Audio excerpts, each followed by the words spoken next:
रांगरावळ पावलं हे नारू चिपळून आलंय.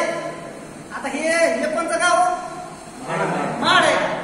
हे पैसे सुधारला काय काय गाव बर. एसटीचं स्टँड कुठं आहे हो? खाली येतात जातो काय कोणाला वाचता येतं ढेकळं. हो मामा गाडी कुठं जाते हे मला नाही माहिती. जातो कुठं जायचं सगळे पडायला लागले.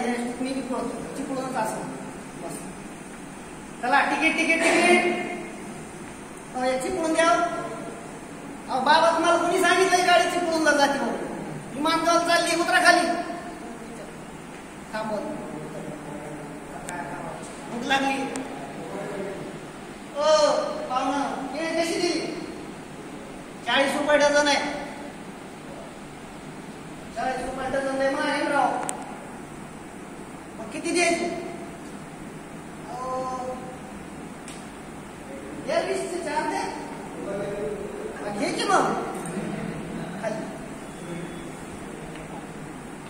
चिपळून गाडी लागली बसतो कस तरी बरं झालं चिपळून आलं. ए भांड्या काम आहे का नाही तुला? काय हो बाबा काय झालं? अरे ज्वारी विकली का? हो विकली बाबा. कितीला पोतं दिलं? दिला 300 रुपयाला. बाजारात किती होतं? काही एक जण आला 500 रुपये मागत होता. हे नाही दिलं म्हटलं 300ला द्यायची.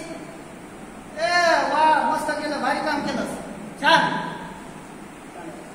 पोस्ट मध्ये ओ नारबुवा आहे का घरी?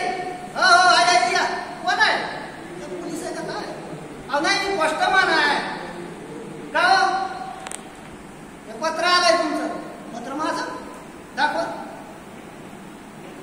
वाचतो. अरे या पांढऱ्या कागदावर तर साऱ्या काळ्या काळ्या आहेत. हे काय आहे? हे पत्र नाही आहे. हे कोण देतो? अहो बुवा नारबुवा हे तुमचं पत्र आहे. दिल्लीहून आलंय. दिल्लीहून आलंय बर. काय लिहिलंय ते सरकारचं पत्र आहे. बापरे मी तर काय गुन्हा बिना तर काय केलं नाही. ते सरकारचं पत्र आहे. सरकार म्हणते काय म्हणते? नवभारत साक्षरता अभियान आलंय आणि त्यात तुम्हाला साक्षर व्हायचंय. तुम्ही जे चुका आतापर्यंत करत आल्यात ते करायचे नाहीये. त्यासाठी तुम्ही आता काय करायचंय? तुमच्या गावाचे साक्षरतेचे वर्ग भरतील तिथं जायचंय. साक्षर व्हायचंय. लिहायला वाचायला शिकायचंय. होय होय गाडी आज लय परेशानी झाली माझी. चिपळून गाडी सोडली मानगाव गाडी बसलो. वाचता आला असता तू बरोबर गाडी धरली असते.